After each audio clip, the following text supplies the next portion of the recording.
So hi everyone, I'm Joe and welcome to my channel. And today meron tayong i-explore na isang condominium complex here at Santa Rosa, Laguna that just might be your next big move. So kung kayo ay young professional working in parts of Cavite, Alabang or Manila, or kung kayo ay young couple na nagsisimula na magplano, bumuo ng sarili niyong pamilya, or kung kayo ay may sarili ng anak, or if you're just looking for a home that is very accessible, secure, and feels like a sanctuary because it's very close to the nature, well, don't go anywhere and finish this video till the end because Sadia Greenfield City might just be exactly what you're looking for.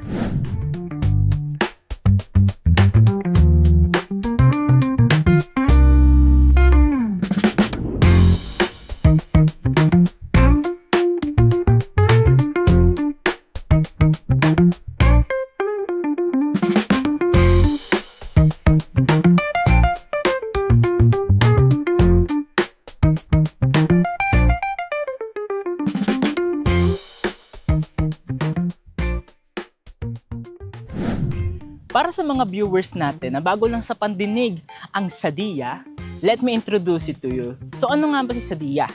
Sadia is a condominium complex developed by Greenfield Development Corporation. So what makes this unique also is they combine modern urban living with the environment. So kitang-kita nyo naman dito sa likod ko na napaka-green ng environment. Napaka-ganda ng vibes dito with the nature. So kahit saan kayo tumingin, puro puno ang makikita nyo. So 80% kasi ng development na ito is dedicated to open spaces. So this include 3-line roads, parks, and other recreational areas, creating a city within a park environment. So bibihira na lang kayo makakita ng ganito sa mga condominium communities. That's why Sadia is a unique condominium complex. Sadia is also located here at the Greenfield City, Santa Rosa, Laguna, na kadalasan ay tinatawag na ngayong Makati of the South because of its strategical location that mirrors the qualities that make Makati City a premier business and lifestyle district. So dito kasi guys, marami na kayong makikita mga major establishment na malapit lang sa Sadia Towers. Nandito yung mga schools and university katulad na lang ng Santo Tomas University, De La Salle Laguna Campus, nandito rin si Saint Scholastica, Brent International, Xavier School, Miriam Colleges, at marami pang iba. Kung kayo naman ay mahilig gumala at mag-shopping, nandito rin yung mga lifestyle district katulad na lang ng Arcadia, Laguna Central, Shopwise, South Supermarket, Paseo de Santa Rosa, Vista Mall, Soledad Mall, at marami ding iba. So, kung kayo naman ay coffee lover at mahilig lalo na sa Starbucks, meron akong good news sa inyo dahil mayroong bagong tayo ang Starbucks branch dito sa may Sadia. Actually, walking distance lang siya from the Sadia Tower. So, bababa lang kayo at lalabas mula sa inyong unit, konting lakad lang at nandun na kayo mismo sa may coffee shop. So, hindi na kayo babiyahe at lalayo pa. So, isa rin sa mga nagustuhan ko rito sa pagiging strategical location neto ni Sadia Towers is meron silang malapit na hospital which is yung South Luzon Medical City. So para naman sa mga nagpaplano dyan, yung mga young professional, kung kayo ay nagtatrabaho in part of Manila or Alabang, and you're planning to live here at the Sadia, magkakaroon kayo at mag-enjoy kayo sa wonderful privilege nila na living in a city while having a provincial vibes. Kasi kapag nandito kayo mismo sa Greenfield City, hindi nyo maiisip na busy city ito dahil sa napakaganda ng green environment nila dito. Kasi tulad nga ng sabi ko, kahit saan ka pumunta ay mayroong puno. Punong-puno ito ng green environment. It feels like a sanctuary, no? So, ayun tulad din ng sabi ko, para sa mga nagtatrabaho in part of Cavite, Manila, Alabang, hindi na rin kayo mag-aalala dahil very accessible mula dito yung mga major expressway katulad na lang ng SLEX, Eton Greenfield Exit at yung Calax na magugustuhan yung daanan mula sa unit nyo papuntang trabaho dahil sa mabilis na routing neto. So guys, let's cut with the introduction dahil alam ko curious na rin kayo sa kung ano nga bang ino-offer na unit nila sa DIA dahil sa mga sinasabing karakteristik at yung strategical location neto. So guys, today, ngayon kung nakikita nyo, nandito tayo ngayon sa may Laguna Central. Kasi dito nakalocate yung office and showroom ni Sadia. So kung kayo ay nagbabalak na mag-avail or mag-walk-in or even mag-visit para makita nyo yung mga model room nila, tawagan nyo lang kami or i-message and dito tayo dediretso dahil nandito nakalocate yung office and showroom nila. So tara, tingnan na natin. So guys, nandito na tayo sa loob ng showroom nila sa DIA kung nasaan nandito yung mga model units nila. So guys, bago tayo pumasok, i-inform ko lang kayo na ang ino-offer nila ditong mga condo units is studio types. Yes, hindi kayo nagkakamali ng dinig, ang ino-offer nila dito is mga studio type condo units. Although it's a studio type, meron pa rin kayong enough space to have a comfortable and cozy home. So tara, unahin na natin itong unang model unit nila na walang design. So ayun din, isa din pala sa mga reminder ko sa inyo guys, ang mga units nila dito is complete finish. So it doesn't come up with the furnitures kapag nag-avail kayo. Ang tanging makikita nyo lang dito is ito, andito na yung built-in sink nila, ito. Meron din sila ditong toilet and bath na naka-tiles na. Ayan. And here is the whole unit. Ayun. So itong whole unit na ito, ang sukat nito is 24.90 square meters. So kung iisipin, 25 square meters na siya. So open space din siya for living, dining, and bedroom. So dito kasi, ang kagandahan sa complete finish is kayo na ang bahala sa kung anong design na gusto nyo or sa layout na gusto nyong gawin. So, ang masusunod kasi dito is yung preference nyo. Kung may idea kayo na napipicture sa utak nyo, you can make it into reality na. So, dito kung mapapansin nyo rin, meron silang balcony. Lahat kasi ng condo units dito sa may Sadia, meron silang mga sariling balcony, which is for me is my favorite thing kasi magkakaroon ka and may enjoy mo yung fresh air and peaceful moment. No? So kung kayo dito na kayo nakatira, gusto niyo ng fresh air, hindi niyo na kailangan lumabas, bubuksan niyo na lang itong balcony niyo, no? So pwede rin siyang tambayan for morning coffees, merienda time, while enjoying and admiring the view. So, pwede rin siya kapag gabi, pwede kayong mag-stargazing dito pag wala kayong magawa. Or pwede rin siyang romantic setup para sa inyong mga partner. No? So, imagine, no? Nandito kayo ng partner nyo, nag-uusap kayo sa mga pinagdaanan nyo, kung ano yung journey na pinagsamahan yung dalawa. Tapos bigla ka nalang babanat ng love, kita mo yung view na yan. Ganyan kakaganda sa paningin ko. O, diba? Kahit cringe pakinggan, may bonus points ka pa rin sa partner mo. So, ganun kaganda itong mga semi-finish condo unit dito ni Sadia. So, tara, tingnan mo naman natin yung susunod na model room nila. Itong susunod na model room is exact replica nito, pero meron na siya mga furnitures and design. Just to give you an idea kung ano yung mga possible look na pwede nyong gawin kapag nag-avail kayo ng unit dito. So tara, tingnan na natin. So guys, ito yung sinasabi ko sa inyong room na mayroong designs and layouts na. So ayan, kitang-kita nyo naman kung gaano kaganda itong unit na ito. So ito yung isa sa mga possible looks na pwede nyong gawin dito sa unit ni Sadia. So for this design, maximize niya yung bawat inch ng room. So starting with this kitchen sink. Kung maaalala nyo, doon sa kabila na walang designs, kitchen sink lang siya. But here, pwede nyo siyang lagyan ng extension katulad na lang itong upper cabinets for extra inventory kung meron kayong gusto ilagay ng foods, snack, condiments, or kahit ano pa man yan. So, ito naman yung banyo. So kung kanina, kung napapansin nyo, naka-tiles lang siya, simple lang siya. But here, pwede na kayo magpalagay ng glass door for showering. Kasyang-kasya rin dito, washing machine, ayan, big mirror, or kung ano man yung gusto nyong ilagay. So here's the remaining space for the living, dining, and bedroom. Ayan.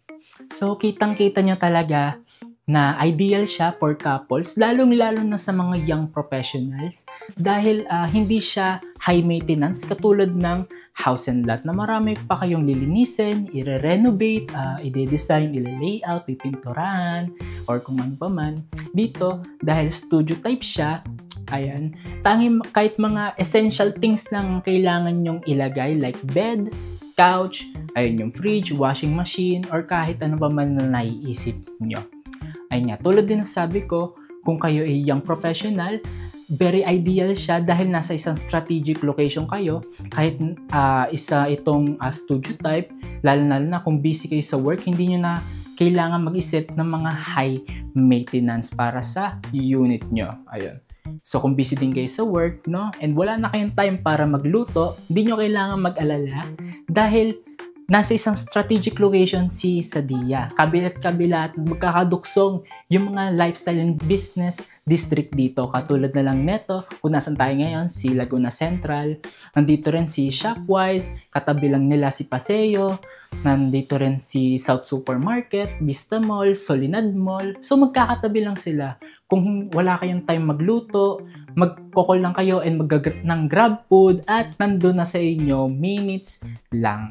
Yan. So yung one thing lang din guys, hindi lahat ng units ni Sadia ay nakafix lang sa 24.90 square meters. May iba siyang units na katulad ng dito pero mas malaki yung measurements nila. Meron silang 26 square meters, 30 square meters. Meron din silang tinatawag na combined unit. So guys, tandaan nyo itong sasabihin ko, it doesn't matter if you have a small unit. All that matters is a smart layout. So katulad nga rin ng sabi ko, complete finish siya. So marami kayong pwedeng gawin na design and layout sa units nyo. So for example na lang, katulad na ito nakikita nyo, open siya for bedroom na.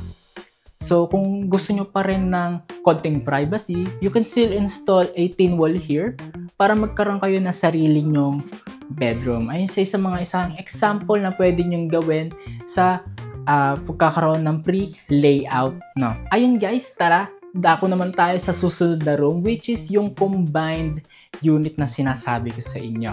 Tara! So ayun guys, ito yung sinasabi ko sa inyong combined unit. So kitang-kita nyo naman, napakalaki ng unit na ito. Hindi nyo na masasabi or mafe-feel na galing lang siya sa isang studio type. So guys, reminder ko lang, yung mga combined units dito ni Sadia, ang mga pwedeng i-combine lang dito is yung mga studio type units na magkakatabi yung banyo. So dito kasi sa pagdating si Sadia kasi, alternate yung mga banyo nila. Merong left side at merong right side. So dito, ayun lang yung mga pwede nyo i-combine. So katulad na ng kanina guys, for example, yung kanina na model unit na nakita nyo na walang design, kung mapapansin nyo, yung bathroom niya is nasa left side. Yung sumunod na room naman, na may design na, kung mapapansin nyo rin, ang room niya, ay yung bathroom niya is nasa right side naman. So, yung dalawang yun yung isa sa mga example na pwede nyong i-combine. Kasi ang gagawin kasi ni developer dito kapag magko-combine kayo ng unit is pagdudugsungin or pag-iisahin nila yung banyo. Parang siya yung magiging connecting bridge para magawa itong combined units nila. So, ayan nga guys. Kung nakikita nyo, ito yung buong unit. So, napakalaki niya. Ang kabuuang sukat nito is 49.80 square meters or halos nasa 50 square meters na siya. So, katulad din ng sabi ko, hindi mo na mafe-feel or maiisip na studio type lang siya or galing siya sa studio type dahil sa laki ng sukat nito. And consider na rin siya na meron siyang one bedroom. Pero mamaya na natin yung pag-uusapan. Dako muna tayo di sa mga ibang parts neto. So ito, guys, no. Itong combined units na ito, ideal pa rin siya for young professionals. Pero mas ideal na siya sa mga couples, sa mga nag-i-start na dyan magplano na bumuo ng sarili niyong pamilya or kahit meron na kayong sariling anak dahil nga sa nakikita nyo napakalaki ng space dito. So katulad ng neto ng kitchen, yung kitchen sink nila, hindi na siya katulad nung sa studio type kanina na isang haba lang. Ngayon kung makikita nyo, para siyang pa-L-shape na, no? So, pero katulad din nung kanina, pwede kayong maglagay ng extension, mga yan, yung upper cabinets, ayan.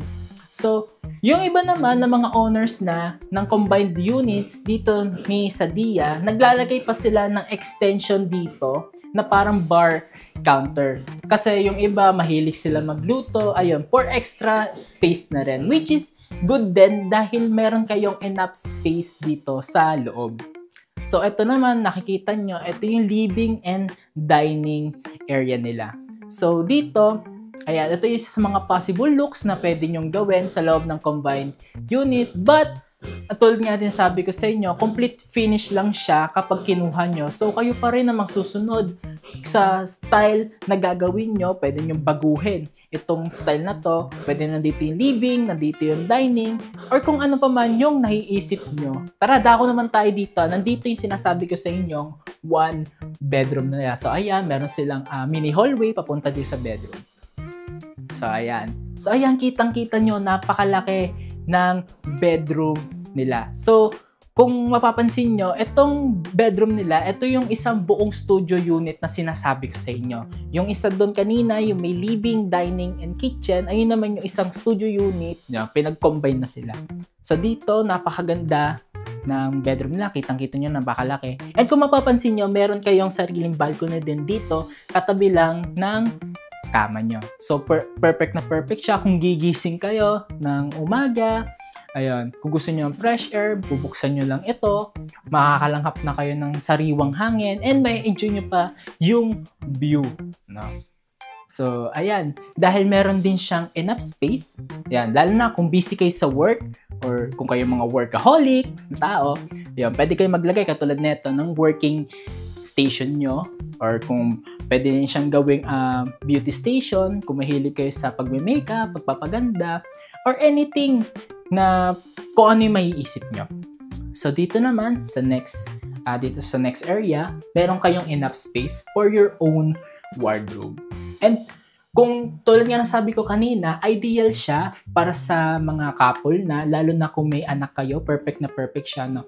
So for me, suggestion lang, pwede kayong maglagay dito, itong space na ito, pwede nyo siyang gawing another bedroom kung gusto nyo, dahil tamang-tama lang yung space niya for little bedroom lang, kahit hindi na siya kasing katulad na itong isa na ganun kalaki, no? So that's just a suggestion. Nasa inyo pa rin kung ano yung gagawin nyo style, kayo ang masusunod. Kung mapapansin nyo, may pintuan din dito. Ito naman ay kapag binuksan nyo, ayan, teka lang. Ayan. Kapag binuksan nyo siya, mapupunta tayo dito sa bathroom nila. Ito yung dalawang bathroom na pinag-isa. So, kitang-kita nyo, may difference siya sa size compared dun sa dalawang bathroom na pinakita ko sa inyo sa dalawang unang unit. So, but kahit may difference na siya sa size, nandito pa rin, pwede pa rin kayo maglagay ng glass door. Ayan, katulad ng replica nila doon. Ayan, kasyang-kasya yung washing nyo. Ayan, na sink, the toilet. Ayan, kung ano man yung gusto nyong gawin pa dito. So, dito naman, kung mapapansin nyo, may isa pang door. Ayan. Kapag dito naman, kapag binuksan nyo, ayan, papupunta tayo pabalik dito sa mini hallway nila. So, ayan guys, eto na ayun yung kabuuan ng loob ni combined unit. So, kitang-kita nyo talaga na napakalaki niya. Hindi nyo maiisip na galing lang siya or nagmula lang siya sa studio unit. So guys, ayun nga na, naipakita ko na sa inyo yung iba't ibang studio units na ino-offer nila dito sa Sadia. Pero alam nyo pa ba kung ano maganda dito? Investment. Dahil sa high appreciation value nito over time. Tulad nga ng sabi ko kanina, nasa isang strategical location si Sadia Towers. You're in the heart of the Greenfield City, Santa Rosa, which is tinatawag na ngayong Makati of the South dahil sa lifestyle improvements na makikita nyo dito. Marami na kasi mga major establishment ang makikita nyo rin dito malapit lang sa Sadia Towers, katulad na lang ng mga schools and university. And if you want to go out naman, kung mahilig kayong maggala or mag-shopping, di na rin kayo mapapalayo dahil paglabas nyo pa lang ng Sadia Towers, nandito na si Laguna Central kung nasan tayo ngayon. Si Shopwise, South Supermarket, Arcadia, Paseo de Santa Rosa, nandito rin si Vista Mall, Soledad Mall, ayun, si Novali, si Enchanted Kingdom, at marami pang iba. And if you're working in part of Cavite, Laguna, Alabang, or in Manila, hindi na rin kayo mag-aalala dahil very accessible mula sa Sadia Towers yung major expressway na SLEX, Calax, at Eton Greenfield exit. Dahil dito, mas mapapabilis yung pag-uwi nyo galing trabaho or papuntang trabaho dahil sa mga major expressway na ito. And imagine, galing kayong trabaho, pagod na pagod kayong uuwi. Meron na nag-aabang sa inyo na isang cozy and comfortable home with a green environment. So perfect na perfect siya, pampawi ng pagod, perfect siya for a resting place. So guys, habang mas maaga pa, mas maganda na mag-invest na kayo dito dahil I'm sure in the future mas tataas pa ang value neto dahil sa mabilis na pag-improve ng mga lifestyle and businesses here at the Greenfield City. So guys, if you want to know more about the studios na ino-offer nila dito sa Sadia, yung mga computation nila, yung mga prices, huwag kayong mahihiya na mag-message sa akin sa number ko, sa FB at in my email. And again, this is Joe from Next Home with Joe na nagsasabing, kung gusto niyo lumigaya ang iyong buhay, humanap ka sa akin ng bahay.